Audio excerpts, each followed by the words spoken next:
So thank you, Tom, and delighted to have a chance to have a conversation with this group. Patrick, I might start with you. You need very little introduction, but you were former representative from Rhode Island, now have spent the rest of your career really focusing on this topic of mental health. How did you get here? Of all the things that you could be spending your time on, why this? So I didn't ask to be a spokesperson for mental health or addiction. It was shunned in my family, as Tom was mentioning, totally stigmatized. I can hear the echoes of my father telling me to make sure my mother went back to her room because she was, quote, embarrassing us with her alcoholism. My grandmother died at 61, wasn't found for a week in Cocoa Beach, Florida. I don't even know where she's buried. My mother's never talked about her mother in her whole life. This runs through my family. I signed on to this parity law as an afterthought, but when I got to Washington and I decided to sign on to it when I was a federal congressman as opposed to a state rep, I was the first name on the bill. I was the youngest member of Congress at 27 from the smallest state in the country in the minority party. By all rights, I should have been the last person to sign on. But no one else in the Congress seemed to want the title of being the primary sponsor of a bill that had both the words mental health and addiction in it. Because I'm sure most of my colleagues didn't want to have to answer whether they had ever had this issue in their families or themselves. So I ended up being the sponsor of this for the total of 16 years. We got the bill passed just at the very end of my time in Congress. And the biggest irony of all is the fellow, my dad, who wanted us to all keep quiet about this, ended up being my negotiator, because he ended up being the sponsor on the Senate side by default. Paul Wellstone, who was the real great champion of this issue, died tragically, and my dad, as chairman of the committee, became the primary sponsor, which meant that I had to negotiate with my father on what went into this mental health and addiction bill at the time. That's not just any father to negotiate with. Yeah, that's true. That's true. And then at the end of the day, we got the bill passed because my dad called Chris Dodd, and Chris Dodd was a good friend of my family's, and Chris Dodd wrote the whole TARP bill into H.R. 1424, the Mental Health Parity and Addiction Equity Act, which means that I'm not only the sponsor of the parity law, but I'm also sponsor of the largest federal bailout of our banks in our nation's history. Because Chris... Is that what it took to get parity? That's what it took, which means, Tom, it wasn't a question of we had a big consumer movement like every other social movement in this country, rise up and say it's wrong that the brain is discriminated against as vis-a-vis other organs of the body. That never happened. And it still, frankly, is the reason why we're not where we ought to be, is because consumers are not feeling comfortable like breast cancer would be or any other health issue coming forward and saying it's wrong that we have the state of play that Tom just outlined in his presentation. So Linda, let me build on that. You run the National Council on Behavioral Health. You're a social worker by training. Yes. You've been running into uncomfortable conversations your whole career in many ways. Due to efforts by Patrick and others, we have paper parity, but we don't really have parity. And I think anybody who's sought care feels that. Yes. We have 60% of counties that don't have a licensed psychiatrist in their borders. What's the problem? What's going on? There are lots of problems, right? And we certainly have an imbalance between demand and supply. I think what's interesting is with Patrick's leadership, in fact, I think people are more open about their disorders. We just did a survey with the Cone Veterans Network, and it showed 60% of Americans have looked for care in the past year for themselves or someone they love, and cost and access are the major barriers. Veterans, more likely to look for care. I know people think it's the opposite, but the VA's done a very good job. So younger people posting, tweeting, blogging, all about their disorders. The problem is, I think, one of education. Our graduate schools don't keep pace in terms of quality and practices that really do work for people with mental illnesses. You know, social workers make up the biggest professional group that's out there treating people, and social work education's probably the weakest in terms of mental illnesses. We have a problem of integration. If you had primary care docs, they'd be sitting here and saying, well, we're the ones treating mental illness. Well, they are, but they're not treating it well. There's no measurement-based care. You get a prescription, maybe you fill it, maybe you take it, maybe you don't, but probably half the audience here has some kind of antidepressant that they're taking. And the other issue is cash. Where the money is going is into bricks and mortar. Different than other illnesses, private equity has a tremendous stake now in both addiction residential and psychiatric hospitals. And then lastly, culture. It's an Amazon world, and we're still practicing like we're Sears. There's no transparency. There are hours that are the same hours as when you work.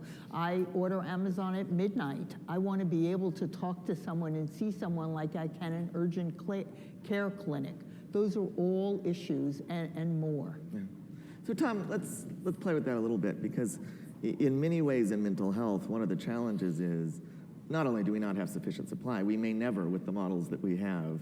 And the gold standard is a pretty labor-intensive thing for most mental illnesses. It requires time, it requires therapy, it may require inpatient. How does that change? Where do we go? What role can we play in fundamentally changing what's needed? Yeah, so Sam, I think there are a couple of things embedded in this that are sort of hard to see because they're literally out of sight. 60% of people with a mental illness are not anywhere in our care systems. And those who end up in the system get there very late, so it becomes then a crisis. They may often be shunted off to the criminal justice system. They may be taken someplace outside of anywhere where they're going to get the kind of health care they need. My excitement about where we could go with this, again, it goes back to Anisha's original comments when he introduced what's happening in India. We're kind of the India of healthcare. We're India 1990 in terms of where we are for mental health care. And I think with digital health, we've got an opportunity to do something very different, because if you think about it, about much of this care involves a relationship, it involves the transfer of information, it involves learning skills. Psychotherapy is largely, when it works, is about relationships and skills. And those are, and connecting, those are things we can do online as well as doing them offline. The great surprise for most of us who come from this non-digital native world is that for young people, they would prefer to do this online to offline. There's less stigma, there's greater convenience, it can be customized. And so all of a sudden, we've got really a wonderful opportunity to solve many of these problems in a way that scales beautifully, it's relatively inexpensive, and amazingly, it seems to be pretty effective. Yeah. How does the profession have to change around that? You know, we have an audience where we've got at-risk providers, we've got insurance executives, and for all we can say, we should reimburse psychiatry more, for example. When we talk to psychiatrists, many times they say, I got into this profession in part because when I was in medical school or I was thinking about my specialty, I didn't want to take insurance, I didn't want to have an EMR, I didn't want to have a staff. I'm running something that's really a retail cash business, and don't drag me into that system, please. How do we change that dynamic? Well, good luck with that. You know, the numbers are stunning. 52% of psychiatrists do not accept Medicaid, and 45% do not accept insurance. Right. When you talk about an access problem, we have 40,000 psychiatrists in this country. Yeah. That's 12 per 100,000. That is 10 times more than most of the rest of the world. So we have a lot of psychiatrists. Now, there is a problem about the geography, right? So there's a 5-fold differential in where they're found. You're in a great position if you're in Massachusetts. Not so great if you're in Idaho when you're looking for a psychiatrist, especially a child psychiatrist. So I'll take it that there's a geographic disparity that's a problem. But the bigger issue is the economic one, is that the profession as we know it today is a boutique fee-for-service profession, a little bit like you see in dermatology increasingly. And these are people who are out of network, they don't take insurance, and they don't have to. And by the way, many of them probably spend more time seeing each other because it's an apprentice-based system where you have to go through supervision with a licensed therapist to become licensed. So that really builds a kind of Ponzi scheme for filling up your hours, rather than seeing people with serious mental illness who really do need the kind of care that they could potentially provide if, as Linda mentioned, if they had the training. I think, though, there are two hopeful signs. One is telepsychiatry companies, telehealth companies that focus on psychiatry, have more people who want to work for them than they have business right now. Young psychiatrists, like all young people, want to stay home, or like millennials. Any of you that employ millennials or are millennials want to stay home and work from home. So there is a tremendous interest in that. And I think the other thing is, when Tom was at NIMH, we have a collaborative care model, and Medicare is actually paying for it, where primary care can get the kind of support they need to deliver some degree of care. And you have a psychiatrist remotely, even in those very rural areas, and you have a care manager on site. It is slow to change, and I think the reason, Sam, is that things that currently exist are slower to change than brand new things. And I think that's what we're trying to do in healthcare generally, and specifically in psychiatry. Hey, you know, Linda, it's interesting. I just heard these data that the two demographics that are staffing those telepsychiatry centers is fascinating. It's the kids who just finished their residency and people retiring from a lifetime of practice who don't want to deal with electronic health records. They can do it from Arizona or Florida. You can do it anywhere. One of the barriers is licensing and how it is state by state. It can take like 6 months for someone who's doing telepsychiatry to be able to do it in a state where they're not living. So those are, but regulation always follows innovation. So those are things that will change in time because the demand is there. So Patrick, on that, I think you're quite rightfully proud of where you got on mental health parity, but what comes next? You know, the conversation, if we compare this to other diseases or types of diseases, you know, the conversation in Washington about cancer doesn't stop. Nobody would say, I passed a cancer bill, we're done now, right? What's next? What changes about that culture? Well, I'd love to see a new debate over what are models for financing total population health. In Rhode Island, when I was a state rep, we got all of the payers to put into a prevention fund for some basic rudimentary things, inoculations and well baby care. All of the payers on a per capita basis were assessed a fee. None of them argued because it was all equal. All of them celebrated it because the net result was that they got healthier subscribers when they reached them. I wish we could get models like this to kind of accompany the ACO models, where you get government to pitch in with some of their, law enforcement and criminal justice dollars that could now be, diverted if you were able to put it into a total ROI in net kind of benefit to the population, because so many of these health status issues are not medical, they're social determinants. And I think that, we could get those partnerships between the state and county governments, federal government can make a difference, and get these ACOs, because payers never see the full benefit of what they do, and vice versa, the government doesn't. And when they came together, I think we could come and really find ways to incentivize this, because otherwise it's a shell game, and you're never going to get the real investment on the things that really will spell the biggest ROI, because everybody's still kind of playing a shell game, and their horizon is so narrow because they've got real-time quarterly results, and their subscribers change on an annual basis. So That's what I would love to see. That's Incentives next. That's the Yeah. dream. In the meantime, okay, we're forcing parity in each of these states. We're educating insurance regulators to know how to audit insurance plans to determine how they apply non-quantitative treatment limits. That's basically medical management practices across medical, surgical, and BH, behavioral health in general. And we're finding, according to Millman, that there isn't a payer or a state in this country that's even close to closing the gap in access to care that people would receive based upon whether they got their care for a mental illness or addiction versus whether they got their care for addiction or cardiovascular disease.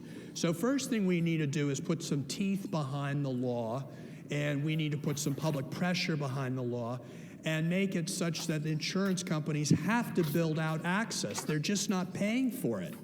And they think they can get away with it because no one's going to give them any political pressure. And that's where I go back to, we need to build a kind of counter movement, a social movement behind parity. Please. No, I was just going to say, with Patrick's continued leadership, in fact, I was just at a meeting in New York with the Commissioner of Mental Health there. They've now created a new position, an ombudsman around parity, so they will actually seek out cases. One of the problems now is when you're not getting the care you want from your insurance company and you're in a crisis, and it's usually a crisis, you cannot go through the steps in order to go to your insurance, right, commissioner, in your state, to go after your insurance company. Well, they're going to actually create a squad that will be there to help you. And I think that's the kind of movement Patrick's talking about. I also think we have some other positive things on the horizon. In fact, we have a network of federally qualified health centers, health centers in almost every community that are able to take technology like Tom's product, My Strength, a product we work with, and embed them into treatment and get the costs covered. I heard 2 conversations in the last 2 days about capitation. What happened to the idea of capitation where you could pay for both high touch and high tech? And I think there are some models of that. So say we move in that direction, because I think one of the challenges with parity is even if we achieve the ideal of parity, aren't we at that point just creating 2 separate but equal systems? Aren't we reinforcing this idea that primary care and mental health care aren't the same thing? How do we get to genuine integration? I know you've worked on some models for this, but where I actually say I don't, as a patient, as a consumer, have to know what kind of provider to go to. I can just go to primary care and have a conversation. Well, you can, and in the collaborative care model you could do that, but if you went to your primary care doc and they found you had artery blockages or they found you had a tumor, you would still go to a specialist. Right. So I think parity is about when you need that specialty care, being able to get what you need as you would when you have cancer or you have heart disease. I think that's the parity discussion. Integration can take place in primary care, but you'll always need a specialty system that has to be treated like all other specialties. Thomas, there's something that's not being said here, and it occurs to me that this audience probably needs to hear it, and we just take it for granted. But what's often not appreciated if you're not in this field is that we actually have treatments that work. Yes. This is what is so frustrating, is that for almost every mental illness, we know how to treat that illness. Not every person will be fully in recovery, but most will if they get treated early and treated well at the right dose in the right way. That is not so true in much of the rest of medicine that I come from. Yeah. So what makes this all so frustrating and so, in some ways, just so infuriating is that we could do this. We don't need a breakthrough in genomics or in imaging. We don't need, some massive new discovery from small molecule R&D. We've got good stuff to offer, and people don't get it because we have a culture that is in a delivery system that is so dysfunctional. And you know, I think technology has a great role to play there, in fact, that if we really had electronic health records that had decision supports embedded in them, that stepped you along CBT, for example, cognitive behavioral therapy, that told you when someone's not responding and actually needs, you know, a different treatment, because you're not getting it even when you're paying cash. We just don't have really those treatments in play, and they're highly effective. We've relied solely on medication, even with the treatment of the most seriously mentally ill, and we've ignored psychosocial treatments that work, and you really should be focused on both. Patrick, I want to come one step back. If we had made, you know, the whole summit here about mental health rather than about health redefined broadly, our version of that food is medicine conversation would have probably been about addiction. Right? Take me one step back before people are seeking treatment and talk to me about addiction. So, you know, we talk about this self-fulfilling prophecy because all of us have such a dour view of whether mental health works, because that's our anecdotal impression from the people that we know, is that it doesn't work. Well, it's because we wait too late to intervene with people. I mentioned my story about my mother and my grandmother because, and you tie into the fact that my father had enormous traumatic events in his life and was effectively impacted throughout the rest of his life. And yet, at that time, we didn't know what post-traumatic stress was.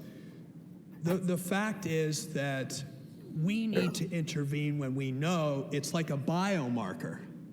You know, we have the ACEs that Kaiser came up with, adverse childhood experiences. You know, you hit some of those, we know for a fact you're going to be at X,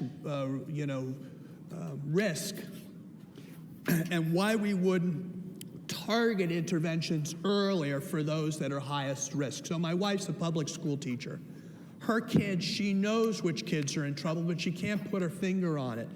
No information sharing in the education space, no social emotional learning, helping these kids navigate their feelings, their emotions, how to mediate problems, coping skills, all of what we need our kids to know the most.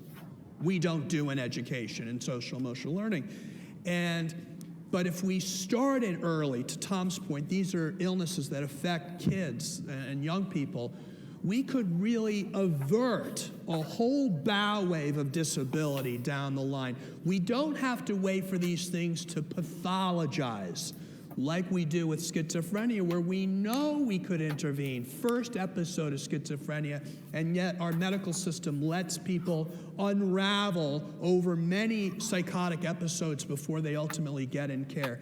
We need to intervene. You know, that's the key here. And we know better. I think technology, to Linda's point and Tom's point, could really help become that early warning system.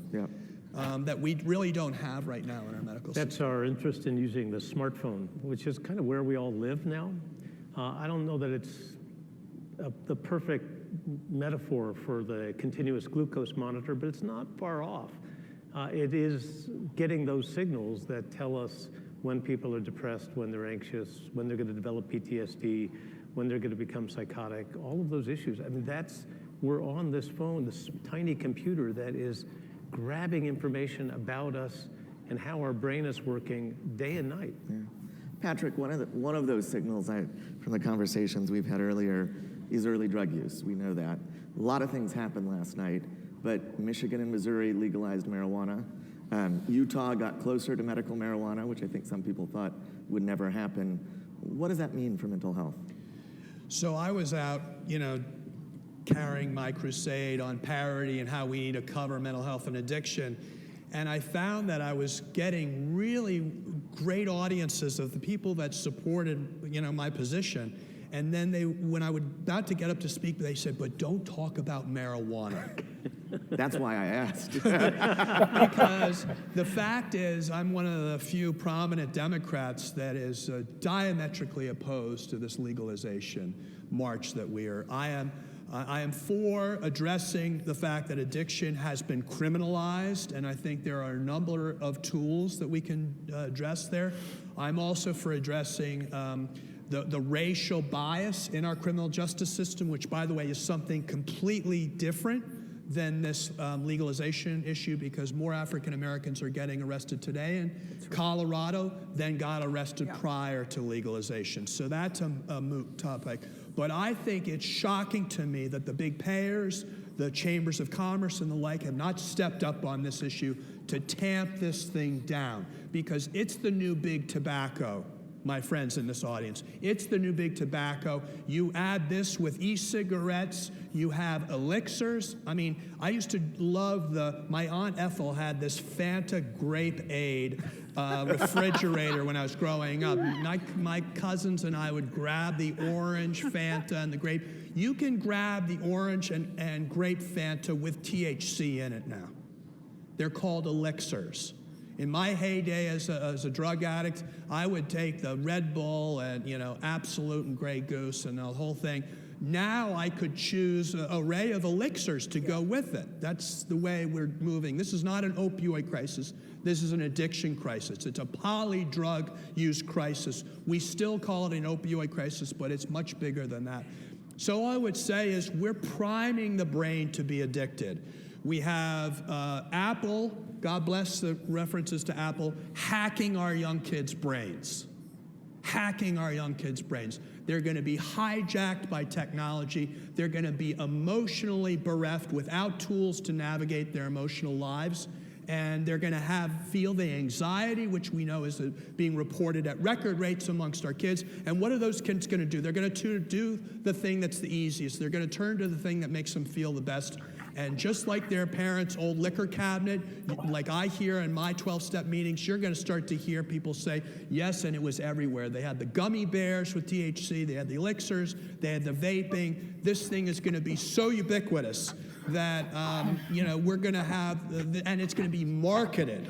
People ask, well, what's the difference between legalization and decriminalization? It's the marketing of this thing. This is going to be pushed on us because there's a profit motive of addicting us. And as Tom can tell you, if you've got X population that has a higher prevalence to having a psychotic disorder or addictive disorder, and you have that 5, 10, 100X because of the amount of people in this country that are going to start to use that wouldn't have done it had it not been legalized, you're going to have that higher percentage of people with addiction problems and mental illness problems because of the higher number of people who are exposed to it overall. I'm sure you're glad you asked. I'm indeed. Yeah. Patrick, Linda, I'm going to give you the last word here. I don't want to follow that. Or you can just give it back. That's it. But you've got a room full of people who are going to go back to some of the biggest healthcare organizations in the country. You've spent a lot of time thinking about what are the small things we do that have big impacts. What's the leverage point here? What's the one thing they should go back and do? I think they are doing it, actually. You said the other day, I think it was yesterday, that a few years ago we would have all been here talking about what we're going to do, and now we're here talking about what we're doing. And I think that's exactly what's going on. So I think people are trying not only to invest, and you have investors in the audience in bricks and mortar, but they're trying to invest in services. And I think that's a positive thing. I think they need to continue to do that. On the other hand, I think they shouldn't discount government. And we do have to spend money on healthcare. It won't all be investor-driven. A lot of it also has to be institutionalized by government spending. And I think they need to understand that and understand what they can do at the ballot box. There you go. Sam, one last point is people who are in recovery need to help others in recovery as part of their own recovery. And I think that there's a real opportunity for us in addressing this shortage of people that are able to access any kind of help whatsoever, for us to repurpose a lot of those that, and I'm not talking about those with severe mental illness who need that medical approach, but for a good percentage of the population who do need support. There is an opportunity there to help others and also reach out and expand the number of people who are kind of helping one another. from your mouth to God's ears. Tom, Patrick, Linda, thank you very much. Thank you.